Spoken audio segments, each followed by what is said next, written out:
كرهت دهب. يعني انا فعلا اتقفلت من دهب 17/7/2004. يعني انا حتى دخلت بقى وكل امل بقى كده بقى، عارفه انت دهب واحنا هنبدا من هنا. ده افضل مكان واحسن ارض خصبه. كانت ميزانيه الاكل في اليوم 5 جنيه. انا كل اللي في دماغي ان انا مش عايز اقف في طابور. دخلت العياده 45 يوم في دهب. انا بتعامل في اهم 3 حاجات في حياه بني ادم.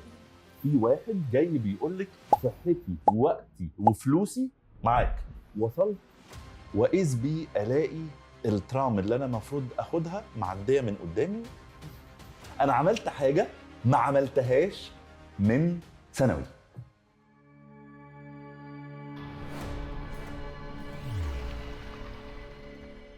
اهلا بيكم في حلقه جديده من بودكاست وودي وورد، البودكاست اللي مش بس بنتكلم عن النجاح، احنا بنتكلم عن الناس اللي خدت قرار ان هي مش هتعيش الحياه عادي، هي هترسم خط جديد وهتخلي الطابور يجري وراها.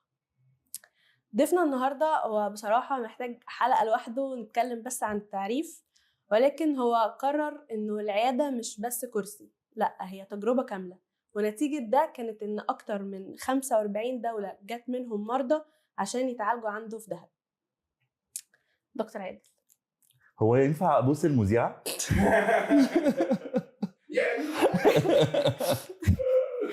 ازيك؟ الحمد لله، عامله ايه؟ كله تمام. ازي حضرتك؟ بصي، انا الضيف الوحيد اللي من حقه يقول لك ازاي بابا وازاي ماما. كويس. ماما عامله ايه؟ والله يا ماما كويسه الحمد لله. تسلم على حضرتك. الله يخليك. دلوقتي لو حد هيسأل مين هو عادل رمضان، حضرتك هتعرف نفسك ازاي؟ كل سنه وانتم طيبين، رمضان كريم على الجميع. انا اسمي عادل محمود رمضان، انا من اسكندريه وانتقلت لدهب من 21 سنه. اشتغلت في اسكندريه لمده 2 وكنت برضو ما بين اسكندريه والقاهره، ولكن في البدايه حبيت ان انا اروح مكان زي شرم الشيخ علشان ابدا حياتي، وفقط علشان السنه بتاعت التكليف. وكأن ربنا يعني اطلع على اللي جوايا، وهو طبعا مطلع. وبعدين قال لي يعني انت مستعد؟ يعني انت عارف ان انت قدها؟ طب خليني بقى انا مشيك. وفعلا قد كان ربنا اختار لي دهب، ووصلت دهب يوم 17/7/2004 ومشيت بعديها بيومين ونص. كرهت دهب، يعني انا فعلا اتقفلت من دهب. وبعدين رجعت لها تاني علشان بابا والدك قال لي انت مش مضيت على استلام العمل؟ قلت له قال لي لا يا حلو، مفيش حاجه اسمها كده، انت تروح. وفعلا رحت مره تانية. وترتيب ربنا هو ان بعت لي فرصه عمل خاص بالاضافه الى التكليف في المستشفى الحكومي في نفس اليوم اللي انا وصلت فيه مره تانية دهب. ومن ساعتها فضلت هناك. اتحطيت طبعا لاكتر من مره في اختبار، بس حلوة قوي كده، ترجع اسكندرية تاني ولا تكمل في ده. والحمد لله يعني اكتر المرات اللي الواحد عدى فيها باختبارات صعبة كان القرار حاسم ومن غير اي تردد. اكتر المرات كان القرار بدون اي تردد.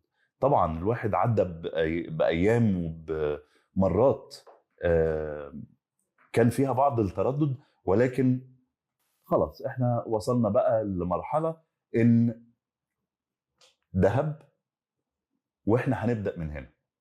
عارفة، مؤخرا كنا بدأنا حاجة سلوجن كده او كاتشي فريز زي ما بيقولوا، الابتسامة هتكون كالآتي.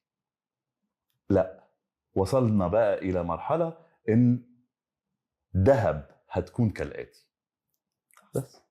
طب خلينا نرجع بقى ورا شويه، ليه طب اسنان؟ والله العظيم عشان ما اتقبلتش في بحرية. بس يعني هو بس علشان يعني رسبت في الاختبارات بتاعت الكليات العسكريه ودي كانت برضو باعاز يعني من واحد جارنا حبيبنا جدا جدا، وقال لي لا لا لا لا حرام، مفيش الكلام ده، كليه عسكريه ايه وبحريه ايه، مفيش الكلام ده. وتدخل طبعا القدر، ولغايه اخر يوم احنا بنفكر انا هخش كليه، احنا بقى العيله كلها بقى، العيله ما شاء الله كلها بتفكر عادل بقى هيخش ايه، عادل ولا الهوى ولا في دماغه. وبعدين قررنا بقى يعني طب اسنان. ليه مش طب اسنان؟ والله حلوه طب اسنان. وفعلا دخلت طب اسنان واول سنه اعدادي طب اسنان اللي بناخدها في علوم. وخليني يعني اتحلى بنوع من الجديه وانا بقول الموضوع ده. ومعلش اسمحي لي، لا هتسمحي لي هتسمحي لي ان انا بس استطرد واطلع بره الموضوع حاجه بسيطه، علشان الناس اللي هي بتبقى حاطه في دماغها كليه معينه، او بلغه اليومين دول ميجر معين، وبعدين ما يحصلش ان هم ربنا يوفقهم للي هم عايزينه. خليني اقول بس حاجتين. الحاجه الاولى حكايتي انا سريعا، انا دخلت طب اسنان، واول سنه اللي هي بتاعه كليه العلوم انا جايب بقى 98.5% وحاجه كده، الارقام الخزعبليه بتاعت زمان دي. مش دي اللي في دماغي، مش دي اللي على هواي. وبعدين يجي التقدير بتاعي جيد. ايه ده جيد؟ مين جيد ده؟ انا ما اعرفش التقدير ده. ايه التقدير ده؟ ايوه انت ما كنتش بتذاكر. ايوه بس انا مش بتاع جيد انا. ايوه ما انت ما كنتش بتذاكر يا بابا، احنا نقنعك ازاي؟ خلاص بص، انا كنت غلطان من الاول ان انا اخش طب اسنان. انا هقول لابويا شوف انت عايز تصرف عليا كام واديهم لي، وانا هفتح مشروع بقى وخلاص. انا ما فيش طب اسنان بقى خلاص. لقينا واحد برضه اسمه ابراهيم مرسي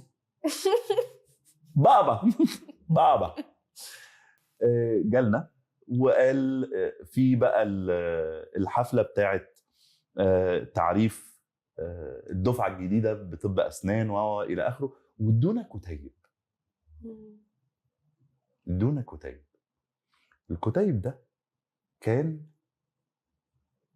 مكتوب فيه اقسام الكليه والهيكل الاداري للكليه والى اخره. وبعدين طبعا كانوا بيتكلموا على التقديرات، واذ بي اقرا الجمله بتاعت ان اعدادي اسنان مش داخله في التقدير العام. طيب هنا تبدا القصه. من فضلكم يا جماعه انتبهوا للفرص، انتبهوا لان ربنا ممكن يدي فرصه تانية. فكره ان يكون عندك النعمه بتاعت السكند تشانس، او ان يبقى في فرصه تانية، دي نعمه كبيره قوي. انا تعاملت مع الجمله دي كانها امل. امل. انا حابب ان انا اتخرج بتقدير كويس. وطبعا كانت عجباني جدا كلمه مرتبه الشرف. وطبعا في نفس الصفحه وفي نفس السطر بيقول ان اللي يجيب 4 جيد جدا على التوالي او 4 امتياز على التوالي يتخرج بمرتبه الشرف. وهنا تم استغلال الفرصه الثانيه. من سنه اولى لغايه سنه رابعه جيد جدا، والسنه الثانيه لا دي اصعب، دي مش عارف ايه، يلا جيد جدا. ده خلاص شد حيلك، ده يعني نص المشوار فات، فاضل النص الثاني، شد حيلك بقى. ثالثه جيد جدا، 24 ماده ولا 26 ماده وتمام. هوب هي تكه واحده، شد حيلك بقى، هي بص ما تستهبلش. وفعلا قد كان. والموضوع مش بس يعني انا حتى دخلت بقى وكل امل بقى كده بقى، عارفه انت. وسنه اولى شلت مادتين في الترم الاول. والله العظيم شلت مادتين، دنتال بايو ماتيريالز والاناتومي. يكفي ان انا اقول ان اللحظه اللي احنا قاعدين فيها دي اجمل واشيك واغلى برواز محطوط فيه شهاده عندي في العياده، شهاده انا اخذتها من قسم البايو ماتيريالز 1999، ورئيس القسم كان دكتور عصام عثمان. Certificate of Excellence. This is to certify that the undergraduate student Adel Mahmoud Ramadan has completed the course with excellence. وده اللي معناه ان في الترم الاول انا كنت شايل الماده، بس في الترم الثاني انا قفلت تحريري فول مارك واورال فول مارك وعملي فول مارك. ما شاء الله. Second chance. Be grateful for your second chance. Never let go your second chance or any other chance طبعا.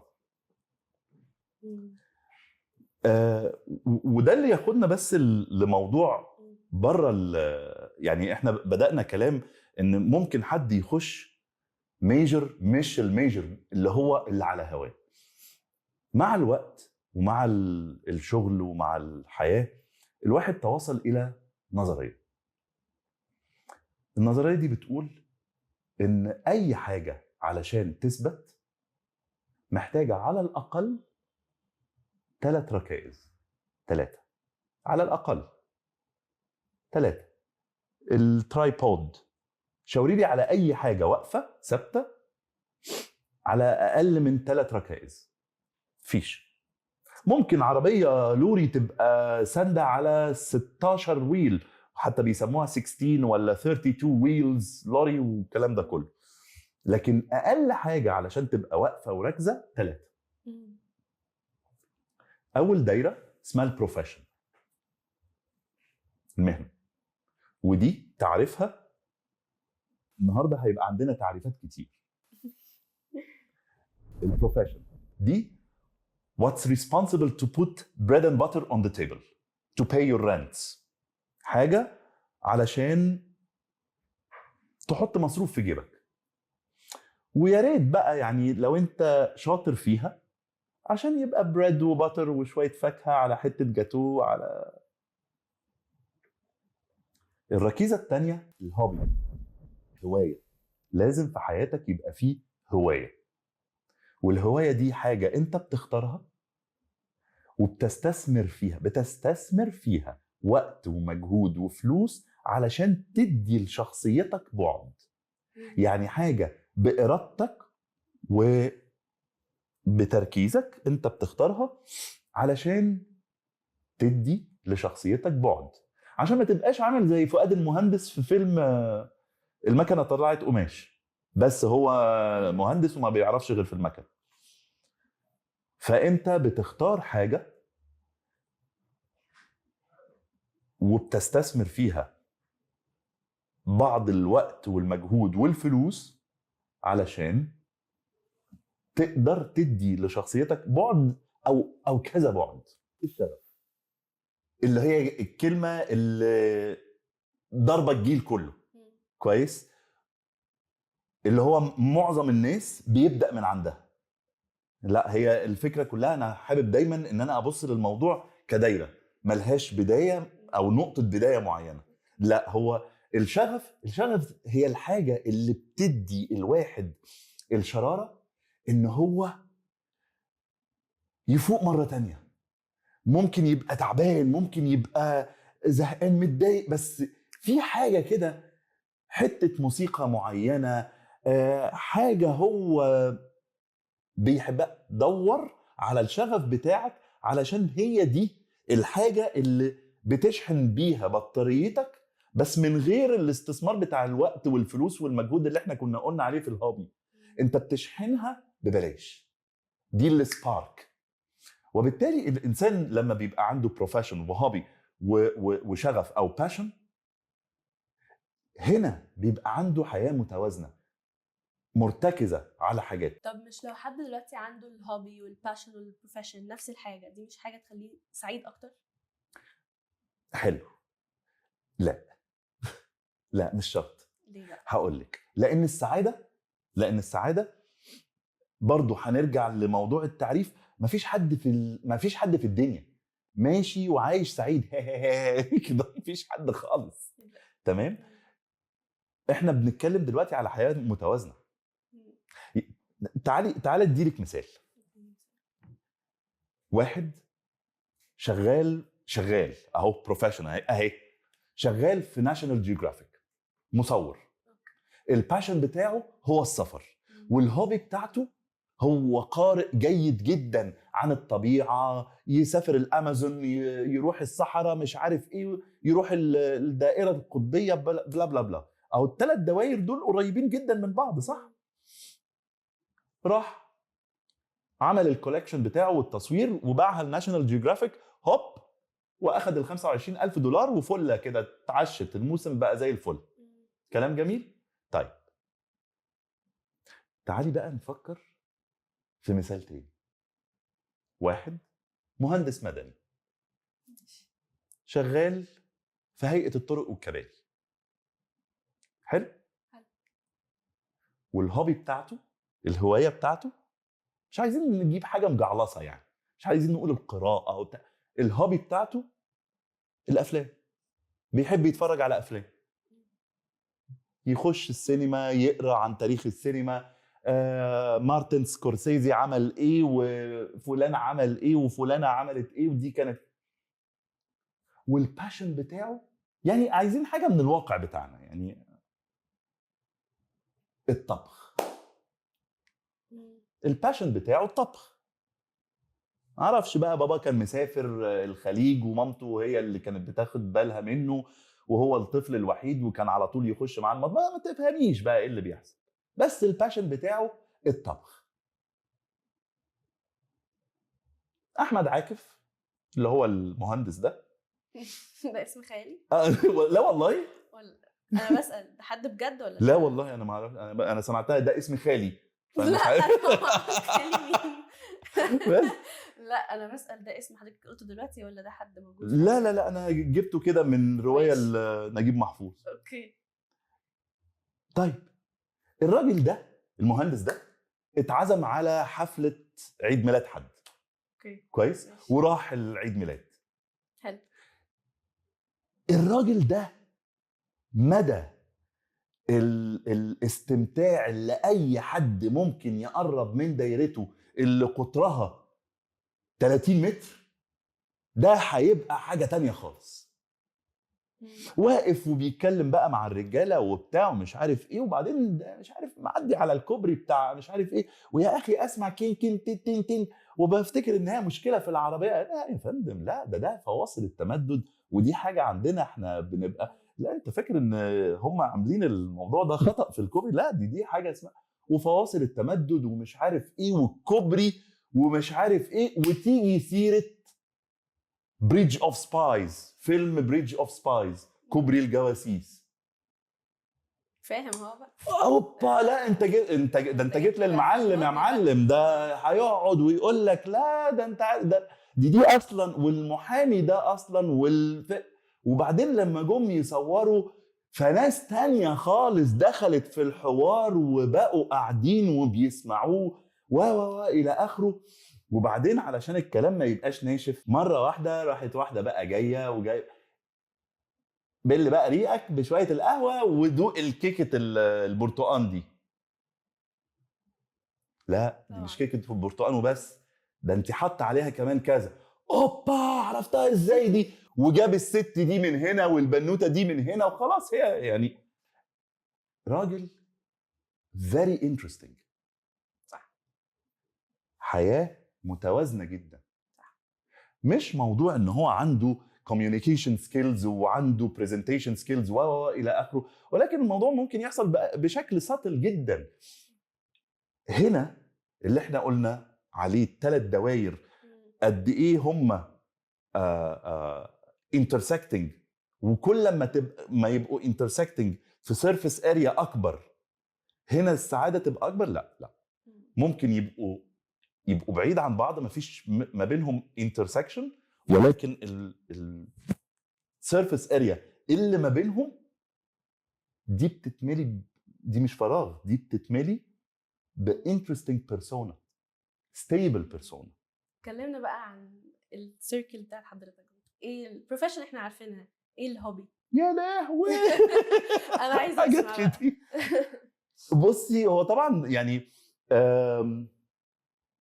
عشان انا يعني في الكليه انا عملت كل حاجه.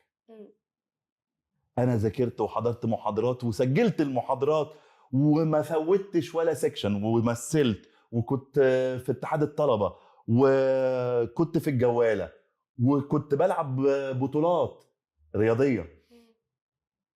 I was everywhere. I was everywhere. ودلوقتي everywhere برضو، بس برضو. هناك بس هناك بقى في دهب يعني everywhere، بس في الجزء الاخر من البلد يعني. لا يعني انا انسان بحب الحركه وبحب اجرب كل حاجه جديده، ويمكن يكون الباشن بتاعي، لان انا فضلت فعلا سنوات يعني اقول طب ايه الباشن بتاعي، ايه الباشن بتاعي؟ اتاري ان الباشن بتاعي هو ان انا بدور على الباشن بتاعي. اتاري ان الباشن بتاعي انا بحب اجرب كل حاجه جديده. تحفه، ده اندلس. واخده بالك يعني وجودي في دهب ساعدني على الموضوع ده. انا جربت السكوبا دايفنج، وجربت الفري دايفنج، وجربت اليوجا، وجربت الويند سيرفنج، وجربت الكايت سيرفنج. ده في حاجه جديده طلعت اسمها وينج فايلنج، وجربت الوينج فايلنج، وجربت كل حاجه. جربت حاجات كتير وانشطه كتير، سواء كانت انشطه بحريه، وجربت السيلينج، جربت كل حاجه. طيب قرار ان حضرتك تسيب مدينه كبيره زي اسكندريه وتروح دهب، ده قرار مش تقليدي. احكي لنا ازاي، ايه الدافع حقيقي ورا ده، وازاي ده عرفت حضرتك ان ده القرار الصح؟ انا ما كنتش اعرف طبعا ان ده قرار صح ولا غلط ولا بطيخ. انا يعني قفزت على طول. انا كل اللي في دماغي ان انا مش عايز اقف في طابور، انا عايز ابدا، انا عايز احط رجلي على اول الطريق، انا عايز اخد خطوه. اللي شجعني بقى يعني، مع احترامي الكامل طبعا لاهميه سؤالك، بس اللي شجعني ان انا افضل في دهب، اللي شجعني ان انا افضل في دهب، انا لوحدي. ده مفيش غير دكتور سنان واحد ومش حاطط الموضوع في دماغه، ويعني اون واوف وبالمزاج. ده افضل مكان واحسن ارض خصبه ان انا اطبق فيه كل الحاجات اللي انا اتعلمتها في السنتين 3 بس اللي انا قضيتهم في اسكندريه بعد التخرج. وانت بتجربي حاجه، مش بتجربي في حد، لا انت بتجربي فلسفه حياه معينه. انت عايزه تكوني رائده معينه، انت عايزه تبقي بايونير، انت عايزه تكوني اول واحده بتعمل كذا، انت عايزه تكوني اول واحده بتقدم الحاجه الفلانيه. وبيبقى فيه كتير جدا من الفرص اللي بتجيلك علشان تساعدك للموضوع ده، وفي حاجات obstacles او حاجات بتوقفك او بتعطلك،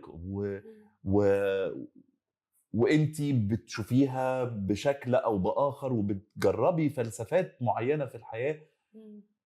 هنا انتي بتشوفي ان لا، وانا هروح اقف في الطابور ليه؟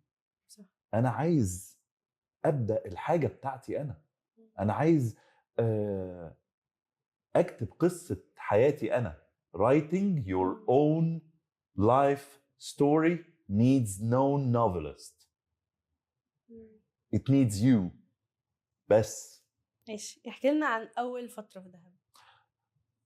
ما بلاش لا انا اول فتره في دهب ممكن في وقت من الاوقات كنت ابقى مكسوف ان انا اقولها، ولكن دلوقتي يعني انا ما عنديش مشكله خالص ان انا اشاركها. خليني اختصرها في جمله واحده بس، ان انا اول فتره ليا هناك في دهب كل حاجه كانت بحساب، وكل حاجه كان بميزانيه. وطبعا كل الكلام ده علشان بأمر الله كل حاجة كان ليها رؤية. يعني بشكل أو بآخر أنا كان ميزانية الأكل في اليوم الواحد، الكلام ده طبعا في 2004 2005، لا تتعدى ال5 جنيه في اليوم. ما ينفعش. كانت ميزانية الأكل في اليوم 5 جنيه. ما ينفعش إن أنا آكل بأكتر من 5 جنيه في اليوم.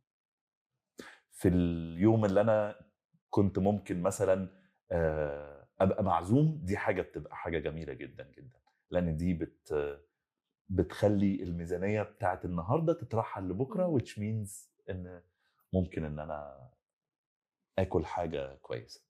ف دي كانت دي باختصار شديد دي كانت اول مرحله ليا في ده، عشان اقدر بامر الله وبحوله وبقوته ان انا اقدر اعمل العياده، وان انا اقدر اقف على رجلي. عيادة حضرتك دلوقتي ما شاء الله فيها تقنيات حديثة جدا، ال 3D سكانر والليزر والميكروسكوب والكلام ده. ايه اللي خلى حضرتك بقى التطور ده؟ وفيها بدأ أنا. ازاي؟ ده اهم وفيها حاجة. أنا. دي اهم حاجة. ايوه دي اهم حاجة طبعا. أها. ايه الفلسفة اللي بتحرك حضرتك وتخليك تقدم الرعاية والعناية بالشكل ده؟ تطلعات الناس واللي الناس يعني متوقعاه منك. وطبعا الموضوع ده يعني تطلعات الناس جايه منين؟ جايه من تقديرك انت لنفسك، من نظرتك للحاجه اللي انت بتعمليها. اكتساب احترام الناس بيبدأ الأول من احترامك انت لنفسك واحترامك لقيمتك. والكلام ده بعيد كل البعد عن الغرور او العنجهية. لا لا لا لا خالص خالص. احنا للأسف في الثقافة السائدة يعني كلمة احترم نفسك. ايه احترم نفسك دي شتيمة؟ احترم نفسك دي مش شتيمة خالص. احترم نفسك دي كلمة بتتقال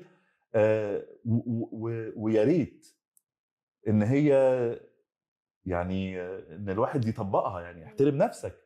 انت لما بتحترم حد وبتقدم له مثلا فنجان قهوه، بتحطه له في صينيه في احسن فنجان عندك، وكوبايه الميه بتبقى متنشفه، يعني في تقدير. تقدير الذات، تقدير الحاجه اللي انت بتقدمها. الحاجه اللي انا بقدمها دي حاجه مهمه. والإنسان اللي تحت إيدي أنا بتعامل في أهم 3 حاجات في حياة بني آدم. أنا بتعامل في أهم 3 حاجات في حياة بني آدم: فلوسه ووقته، وقبل ده كله صحته. في واحد جاي بيقولك صحتي ووقتي وفلوسي معاك، اتفضل. فكل الكلام ده ده حاجة مهمة قوي. فأنت بتبقي دريفن ان انت تقدمي الجديد، زائد ان انت بتحبي ان انت تتعلمي وتعرفي اللي احسن وتقدمي الاحسن. كيرف معين. طيب حضرتك قبل ما نبدا قلت لي انك عايز تتكلم عن الثقه بالنفس. الثقه بالنفس بالنسبه لحضرتك هي ايه؟ الثقه بالنفس انا دايما بشوفها ان هي عمله ليها وجهين. عمله ليها وجهين. الوجه الاول، انا عارف كويس قوي انا بعرف اعمل ايه وبعمله ازاي وبعمله ليه.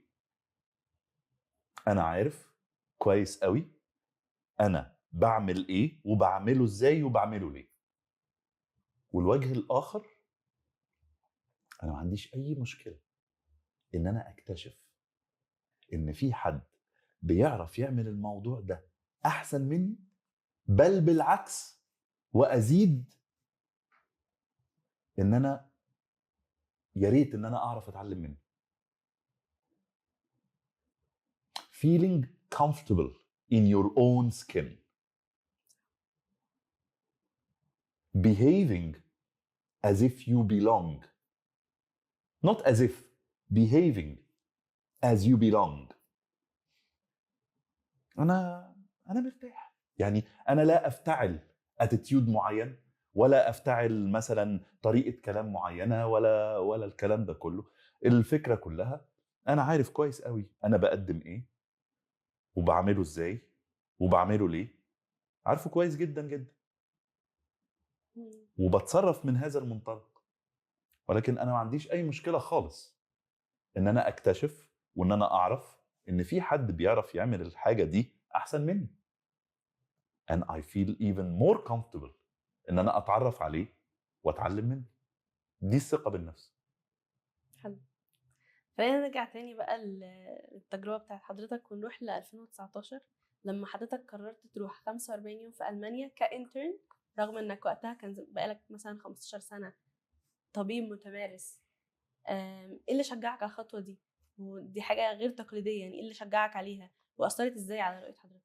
لا، ده الموضوع كمان له بعد تاني خالص. اللي هو إيه؟ إن اللي عرض عليا الفكرة واللي فتح لي الباب ده، أو يعني نبهني لوجود الموضوع ده، كان واحد بيتمرن عندي في العيادة. هو دلوقتي زميل وراجل محترم جدا وعايش في ألمانيا وما شاء الله عليه. هو اللي نبهني وفتح عيني على فكرة التدريب في جامعة في ألمانيا. فأنا قلت ما يلا بينا. وفعلا رحت هناك وقعدت 45 يوم في. وقفلت العيادة؟ أفندم؟ قفلت العيادة 45 يوم في دهب، وسافرت فرايبورغ.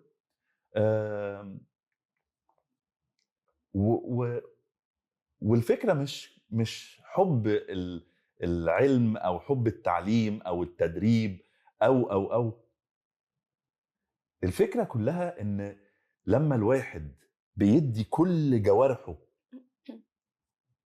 لتجربة معينة، هي بتغير فيه وبتشقلبه حرفيا بتشقلبه. يعني في 2019 أنا كان عندي 40 سنة.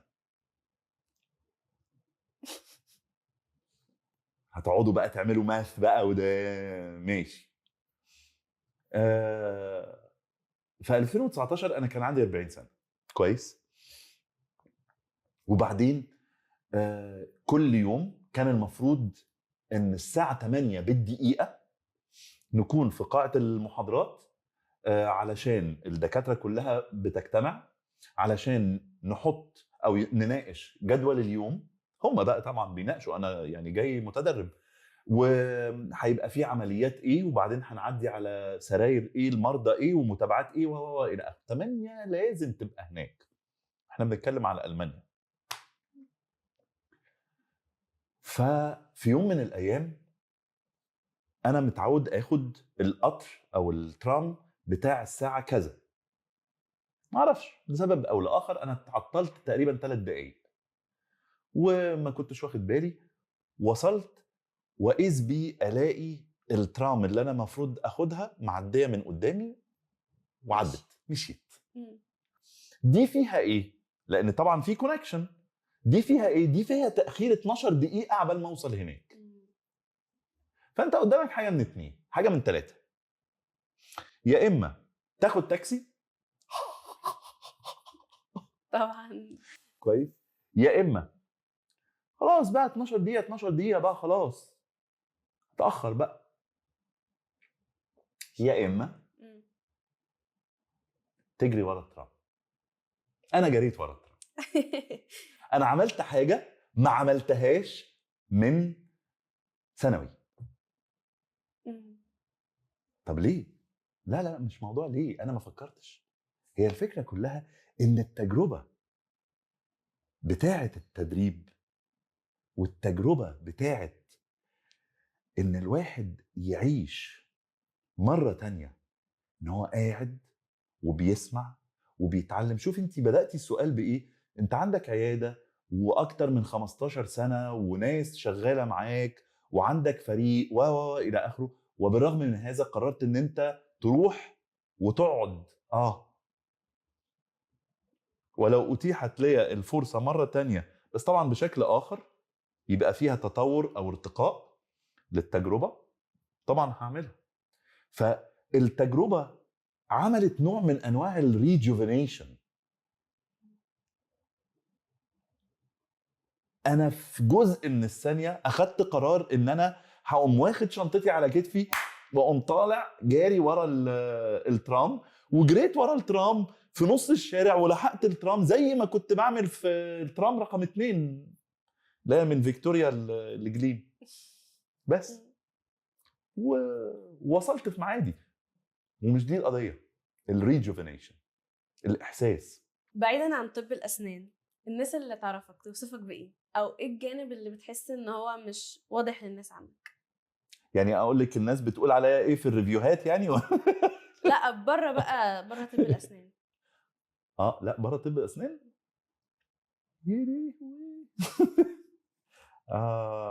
spontaneous, honest, تلقائي يعني، و... و... وامين وصريح طبعا وجاد. ومؤخرا اتسالت السؤال ده، يعني انت بتؤمن بايه؟ انا بؤمن ب3 حاجات: ربنا، العمل الجاد، والنوايا الحسنه. بس. لو رجع بيك الزمن كنت هتاخد نفس القرارات ولا كنت هتجرب طريقه مختلفه؟ لا، ما انا احب اجرب حاجات مختلفه. لا لا لا لا يعني ما كنتش هتروح دهب مثلا؟ ما اعرفش، ممكن انا كنت اروح مكان تاني، ممكن كنت اروح مكان، ممكن ما كنتش ابقى دكتور اسنان، ممكن ما اعرفش. وما اعتقدش ابدا ان يعني لو احنا قاعدين النهارده وبنقول ان عادل مثلا بعد السنوات دي ادى بشكل او باخر في طب الاسنان، في دهب، في كذا، وشكرا ليكم ان انتم بتسموه نجاح يعني. لو الموضوع ده يعني حقا وبيقال، فما اعتقدش ان هو علشان انا بحب طب الاسنان. لا لا لا لا لا لا، انا مش بكرهها، بس هي الفكره كلها ان في توليفه كده، يعني توليفه شخصيه على تركيبه الدماغ بتشتغل ازاي، نظره للامور، تناول الامر بشكل او باخر، وهي دي بس. حضرتك قلت من شويه انك عندك فريق، عندك تيم، حضرتك شايف ايه اكتر حاجه بتعمل تميز في عياده انا دهب؟ مش تيم وركر خالص. انا مش تيم وركر خالص. يعني ما اعرفش، يعني مش هقول للاسف والبتاع، انا مش تيم وركر، خلصنا. بس اتعودت واتحطيت في مواقف كتير ان انا اشتغل في تيمز. يعني بعد ما اتخرجت كان في حاجه اسمها جمعيه جيل المستقبل للخريجين الجدد، وكنا بنشتغل مع بعض والى اخره، وكان في تيم. وطبعا على مدار الشغل بتاعي عدينا بفريق عمل. الواحد اكتشف ان هو بيفانكشن احسن لما بيكون له دور محدد في خط سير العمل. يعني لو اضطريت ان انا ابقى ضمن تيم، بيبقى ليا دور محدد، اخش اخلص الدور ده واطلع، والتيم بقى يكمل، وكل سنه وانتم طيبين. لكن خليني اقول الاتي، ان انا في رايي ان نجاح اي فكره مش في لوزعيتها، مش في خزعبليتها. نجاح اي فكره في السستينابيليتي، في استدامتها، في الاستدامه بتاعت الفكره دي. يعني خليني اقول لك فكره، يعني خليني اقول لك مثال من طب الاسنان. النهارده حد عايز يعمل فينير، فهو جالي، انا بقى اخدت له عملت له التحضير واخدت له المقاسات، وبعدين لا استنى هوبا، ده انا اعرف واحد عنده معمل اسنان تحفه في دبي ومسافر النهارده، حلو قوي، بعتنا المقاسات مع الراجل اللي هو مسافر دبي، اتعامل الراجل في المعمل في دبي وجات الحاجه. لا ده احنا في واحد بقى جاي ان شاء الله جاي من المعرض هيبعت معاه الحاله، وجات الحاله وجميله وسلمناها وبقت زي الفل. هنا احنا خلينا نركز في حاجه، فكره ارسال المقاسات بتاعتنا لمعمل في دبي، هل هي سستينبل؟ لا، ما هي سستينبل. ده عشان كان في حاتم ابن خالك مسافر، وكان في فوزي راجع من المعرض لايدك، فاحنا بعتنا مع ده واحد ومع ده، دي مش سستينبل. الفكره مش في لوزعيتها، مش في الخزعبليه بتاعتها، الفكره في السستينابيلتي. يعني هقول لك حاجه دايما، ودي حاجه اتعلمتها من البيئه البدويه هناك في دهب. في البدو كتير يقولوا للاجانب، يقولوا in Europe you have watch, in Sinai we have time. we have time.